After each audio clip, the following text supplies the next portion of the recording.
Come, let me guide your thoughts to a place steeped in the dust of sorrows. Blackbriar Rectory, nestled like a broken tooth in the gum of the countryside, far from the noise of living things. It was here Arthur Finch came seeking what? Solitude, perhaps. A quiet corner to mend a fractured life. He acquired the place for a pittance, the previous owners fleeing its oppressive air, whispers of its history clinging to their heels like swamp mist. He didn't believe the tales. Not at first.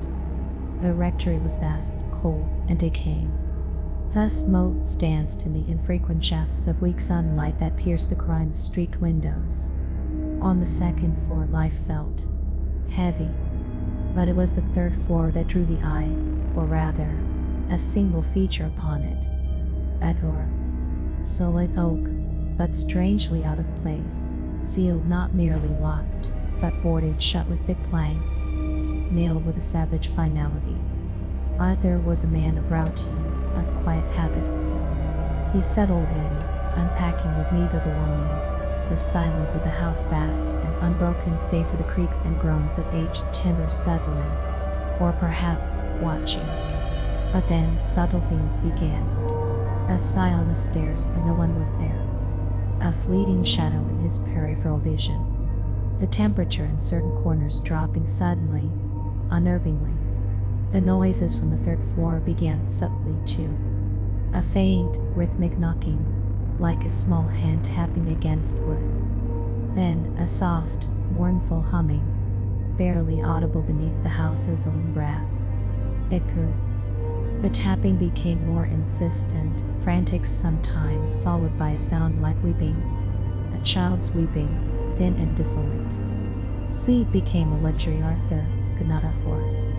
The sounds pulsed through the floorboards, through the walls, into his very bones. They emanated from behind that sealed door.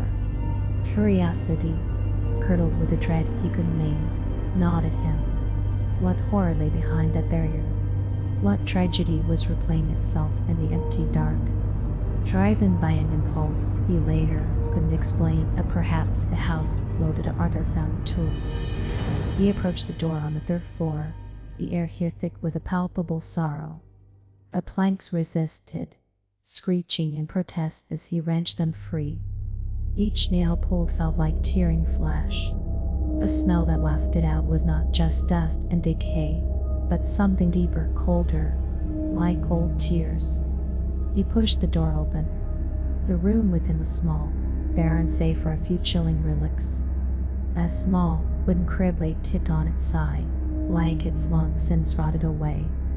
A single, chipped porcelain doll lay face down on the floor, its painted eyes staring into the warped wood. And scorch marks, faint but undeniably present, circling the floor where the crib had stood. A child's room. A child's fate. He saw answers in the village records, in the hushed tones of the oldest residents. The story was a blight on Blackbriar's memory. Decades ago, the rector and his wife lived there with their infant daughter, Eleanor. A fire, swift and terrible, had engulfed the third floor. They saved themselves, they said, but not the child.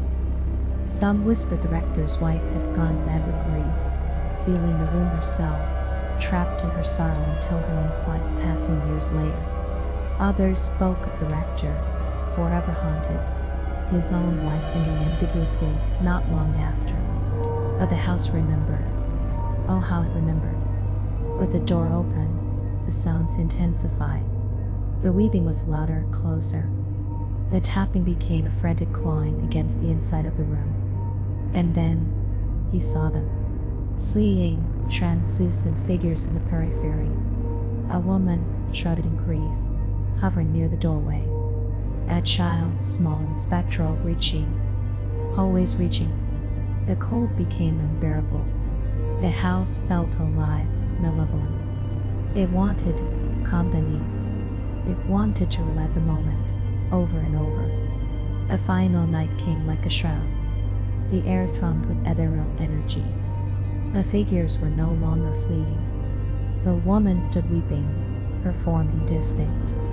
The child, Eleanor, a faint light in the darkness of the room, her cries echoing in Arthur's skull. He felt himself drawn, pulled towards the open doorway of the third-floor room. A profound sorrow washed over him, not his own. The room seemed to glow with a cold, internal light.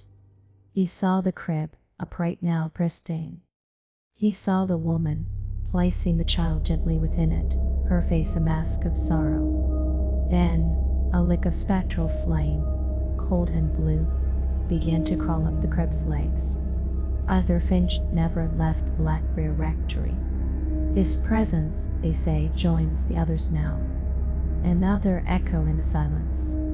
If you stand outside on certain nights, when the wind howls like a lament, you might hear it, faint from the third-floor window, a child weeping, and perhaps a man's desperate, unheard cry.